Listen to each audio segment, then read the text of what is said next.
আসসালামু আলাইকুম। আমি Mohammad Anwar Hossain, realtor and mortgage agent. আপনাদের সবাইকে জানাচ্ছি নববর্ষের শুভেচ্ছা। আজকে আমি আপনাদের সামনে আলোচনা করব ক্রেডিট রিপোর্ট নিয়ে। ক্রেডিট রিপোর্ট কি কাজে লাগে এবং কিভাবে আমরা একটি ভালো ক্রেডিট রিপোর্ট তৈরি করতে পারি, এ নিয়ে আজ আলোচনা করব। আশা করছি আপনারা সবাই উপকৃত হবেন। প্রথমে আসি, ক্রেডিট রিপোর্ট বলতে আমরা কি বুঝি। আসলে ক্রেডিট বলতে আমরা কি বুঝি? ক্রেডিট হচ্ছে কোনো কাস্টমারের গুডস অথবা সার্ভিস পাওয়ার এবিলিটি বা সামর্থ্য। আর এই ক্রেডিট রিপোর্ট হচ্ছে কোনো ব্যক্তির ক্রেডিট হিস্ট্রি এর একটি বিস্তারিত রেকর্ড বা দলিল।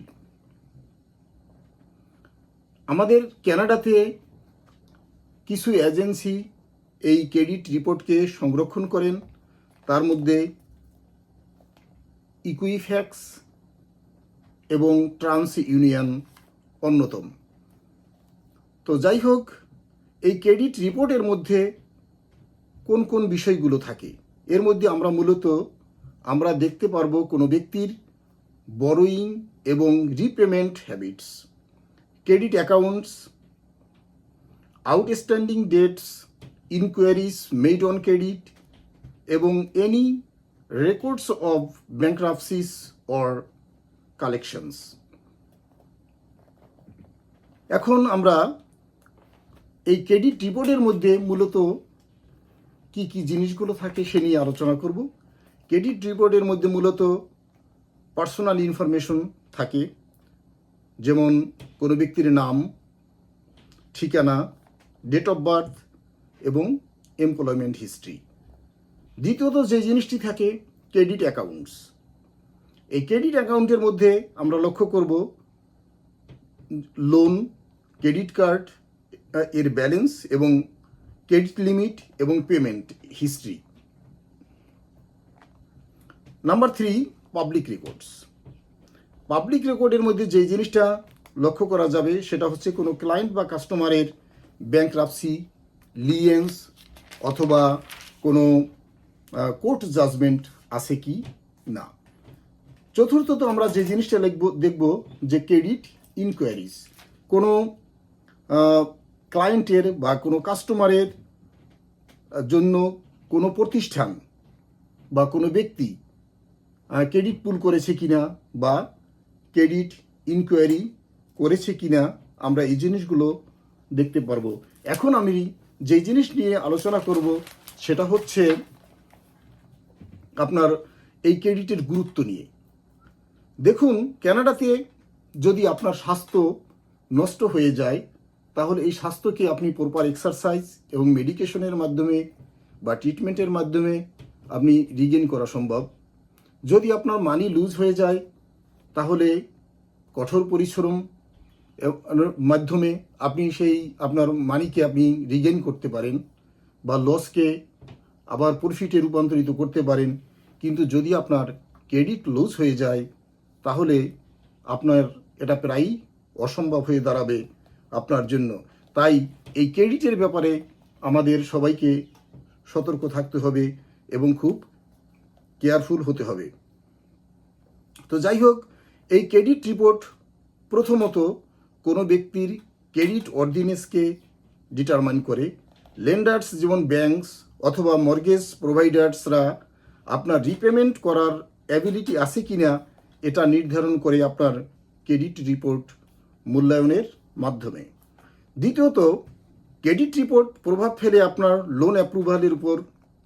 একটি ভালো ক্রেডিট রিপোর্ট আপনার ক্রেডিট কার্ডস, কার লোনস, মর্গেজ অথবা অন্য যে কোনো ফিনান্সিয়াল প্রোডাক্ট অ্যাপ্রুভালের সুযোগ করে দেয়। তৃতীয়ত, একটি ভালো ক্রেডিট হিস্ট্রি আপনাকে লোয়ার ইন্টারেস্ট রেট পাওয়ার জন্য কোয়ালিফাই করে, যা ইন দি লং রান আপনি খুবই বেনিফিটেড হতে পারেন। চতুর্থত, অনেক এমপ্লয়ার আছেন যারা হায়ারিংয়ের প্রসেস হিসাবে বা অংশ হিসাবে আপনার ক্রেডিট রিপোর্ট পুল করেন এবং দেখেন যে আপনার ক্রেডিট হিস্ট্রি ভালো কিনা, এবং বিশেষত এই জিনিসটা আপনার কোনো ক্ষেত্রে যদি ফিনান্সিয়াল রেসপন্সিবিলিটি হয় সেই ক্ষেত্রে এটা খুবই গুরুত্বপূর্ণ বিষয়। পঞ্চমত, অনেক ল্যান্ডলর্ডরা তাদের বাসা ভাড়া দেওয়ার জন্য কোনো টিন্যান্টের বা টিন্যান্ট অ্যাপ্লিক্যান্টের ক্রেডিট হিস্ট্রিকে তারা পুল করেন, আর যাতে ইন ফিউচার রেন্টাল পেমেন্টের ক্ষেত্রে তাদের কোনো সমস্যা ফেস করতে না হয়। ষষ্ঠত, কিছু ইন্স্যুরেন্স কোম্পানিও, কিছু ইন্স্যুরেন্স প্রোভাইডাররাও প্রিমিয়াম ক্যালকুলেট করার জন্য ক্রেডিট রিপোর্ট ব্যবহার করে। এখন আমি আপনাদেরকে হেলদি ক্রেডিট রিপোর্ট তৈরি করার জন্য কিছু টিপস প্রদান করব। আশা করছি আপনারা খুবই বেনিফিটেড হবেন। First, pay bills on time. Late অথবা মিস পেমেন্ট আপনার ক্রেডিটকে নেগেটিভলি এফেক্ট করতে পারে। Secondly, keep credit utilisation low. সবসময় আপনার অ্যাভেলেবল ক্রেডিট লিমিট এর 30% এর নিচে ব্যবহার করুন। Number 3, check your credit report regularly. খেয়াল রাখুন যেন কোনো এরর্স অথবা ফ্রড এর সাইন আপনার ক্রেডিট রিপোর্টে না থাকে। চতুর্থত, লিমিট হার্ড ইনকোয়ারিজ। একটি শর্ট টাইমের মধ্যে মাল্টিপল ক্রেডিট অ্যাপ্লিকেশনস এ আপনার ক্রেডিট স্কোরকে লোয়ার করে দিতে পারে। Number 5, maintain older credit accounts. Longer credit history আপনার ক্রেডিট স্কোরকে বুস্ট আপ করে দিতে পারে।